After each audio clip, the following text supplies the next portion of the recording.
This new BBC book, The Velvet Claw, based on the series, is now available. Life is full of surprises. Can you imagine the kind of life he must have had? My life is full. Could I know that I'm loved? David Lynch's moving dramatisation of the life of John Merrick, The Elephant Man, tomorrow 11:15 on BBC1. In a special edition of Panorama in half an hour, David Dimbleby interviews Kenneth Clarke on the government's current policy on Europe and the economy. First, the 9 o'clock news with Michael Buerk. Government and opposition are both divided over what to do about Europe and the economy as the pound falls even further on the foreign exchanges.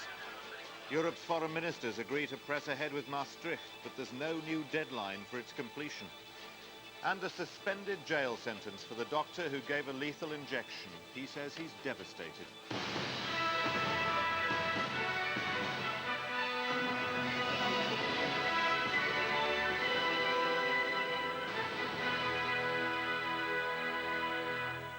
Good evening. The Chancellor of the Exchequer is flying back to London tonight from Washington to take part in a total reappraisal of Britain's economic and foreign policy after the sterling crisis last week and the French referendum yesterday.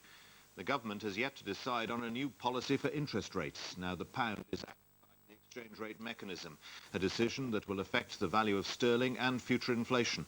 The pound fell sharply again today against the mark. The Prime Minister has called for a profound look at the future of Europe after the French voted by a narrow 2% majority in favour of the Maastricht Treaty yesterday. Ministers were going about routine business today while the roof fell in on government economic and European policy. The cabinet contains both Euro doubters and ministers dedicated to a Britain at the heart of Europe. As John Major's advisers help him to straddle that divide, the issues become increasingly clear. Is the government moving permanently back to a floating pound, as under Margaret Thatcher, or is early resumption of membership of the exchange rate mechanism an essential part of anti-inflation policy? And is Maastricht dead or alive? Cabinet Europeans like Kenneth Clarke are fighting back against the anti-Maastricht, anti-ERM tone of most Conservative comments since the disastrous events of last Wednesday and the narrow result in France. He's a supporter of the ERM, though cautious about timing. I think it's been very instrumental in getting a big success in getting inflation down to the levels it's got to stay at if we're to be competitive inside the single market. But I also think you learn from experience what happened on Wednesday should not have happened. It cost quite a lot of money on the reserves. We had to suspend our membership. No one's in favour of just going back in and hoping it doesn't happen again. The London Evening Standard was the Prime Minister's chosen vehicle for a morale-steadying message to backbenchers. He said of the Maastricht negotiations, they were bloody. As in any international negotiation, there were compromises. But we ensured that, so far as Britain was concerned, we preserved our freedom of action in vital areas. He argued that the ERM needed reform, but said there are no easy answers inside or outside the ERM. Floating the pound is no panacea. And the battle against inflation is a tough one, however it is fought. Michael Heseltine reminded doubters about the origins of policy. It was not the present cabinet that took us into the exchange rate mechanism, it was Mrs. Thatcher's cabinet. And so Norman Lamont is carrying through what is not just Conservative government policy over 2 administrations, but even more was actually the policy required by, I think, all other political parties. But heavyweights from the past revealed how serious the Conservative divisions are.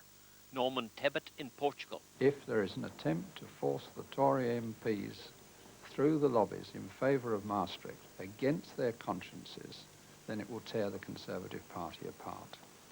The Prime Minister has seen the collapse of his policy towards the parity of sterling. That is sufficient humiliation for a Conservative government in 1 year. I hope he will not risk a further humiliation by splitting his party and suffering defeat in Parliament. Sir Edward Heath criticised John Major for not ratifying earlier. There's no point in saying As I heard one cabinet minister say today, of course we must find out what people think. It's the job of a government to give leadership. That's what it's elected for. And the ordinary citizen doesn't reckon to spend his winter evenings studying detailed documents about finance and future organisation of the European Parliament and about how you're going to organise defence policy or foreign policy. No, he expects the government to give the lead. And that's what we expect from the Prime Minister and the government today. As the Labour leadership prepared to take a strong line with shadow cabinet dissenters after settling its own policy on Wednesday, Gordon Brown foreshadowed the severity of the attack that ministers must expect at Parliament's emergency session on Thursday. Mr. Lamont's statements show a Conservative Party that is not only lurching back into anti-Europeanism, but is retreating into the monetarist excesses of the Thatcherite years. I now fear that on top of all the other suffering that people have had as a result of the recession, we're now going to face another round of public spending economies at the expense of millions of British people. Mr. Major must now explain why his government is now becoming Thatcherite. Norman Lamont's return from Washington is imminent. He's sceptical about Europe and fixed exchange rates, but as he struggles to formulate new policies, he'll find that most cabinet colleagues are not so doubtful. And there's a full version of that interview with Norman Tebbit in a Panorama special on Europe after the news. The pound has slipped again on the foreign exchange markets. It hit an all-time low against the German mark at one stage and finished the day at 2 Deutschmarks 53.87, down 7 3/4 pfennigs on Friday's close. The 100 share index also fell. It was down 6.9 at 2560.1. Tonight, the Treasury repeated the Chancellor's promise to continue its anti-inflation policies. The floating pound today wallowed a little deeper in foreign currency markets, bringing the total devaluation from the old ERM parity to 14%, as dealers waited for a clear sign of the government's new economic policy. Fears of inflation competed with fears of slump. If we cut rates too quickly, we get below German rates, and sterling really falls not just as it is at the moment down to sort of 255 against the Deutschmark, but even more rapidly down to 240 or conceivably even 230 very, very quickly. And that would then, of course, if it was sustained, be very inflationary. After the devaluation of the lira and the 0.25% cut in German interest rates at the beginning of last week, the pound stood at 2 Deutschmark 81. Fell on Tuesday close to its official ERM floor of 277.80, plunged through it on Black Wednesday, and with its ERM membership suspended and no other policy in place, it went on sinking.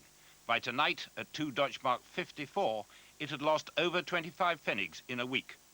But business and industry have even greater worries. We can't afford not to reduce interest rates. The longer we delay, the more there will be uncertainty about the capacity of the British government to look after the interests of the British economy. Here he comes. Before the Chancellor left Washington today, he dropped the broadest of hints about the new policy he wanted to come out of the fundamental rethink now going on in Whitehall. There has already been a loosening of policy. I will be making an assessment once I get back and have a little time, just at where I think what I think is the appropriate policy stance. But obviously conditions have not exactly been too favourable in the housing market of late. If any doubt remained that Mr. Lamont wants lower interest rates, free of the ERM link to German interest rates, he said in Washington that in the ERM, British rates had been higher than British conditions warranted. I shall be operating our policy for our country, looking at our circumstances. Helmut Schlesinger, the embattled president of the German Central Bank, responded today to the Prime Minister's complaint of fault lines in the ERM system. No reforms were needed, Schlesinger said, as long as one country, i.e. Britain, doesn't assume that another, i.e. Germany, will always cut interest rates to suit its partner. His predecessor, Karl Otto Perl, who chaired the committee which drew up the Maastricht plans for economic and monetary union, also spoke out in Washington today, calling again for a two-speed approach to a single European currency. EMU is still desirable, he said. A core group of countries could and should be allowed to go ahead. That means, as Herr Perl has always advocated, that the currencies and economies that are already tightly linked and deeply integrated with Germany, that's Belgium, Holland, Luxembourg, Switzerland, Austria, and perhaps France, should form a strong Deutschmark zone, while others, like Britain and Italy, would float free in the so-called slow lane. The questions now for the Cabinet are whether the extra economic freedom outside the ERM are worth the loss of euro status, and whether the whole idea of monetary union is now so damaged that the Maastricht problem for Britain will simply go away because the German Parliament will refuse to give up the Deutschmark in favour of a new euro money.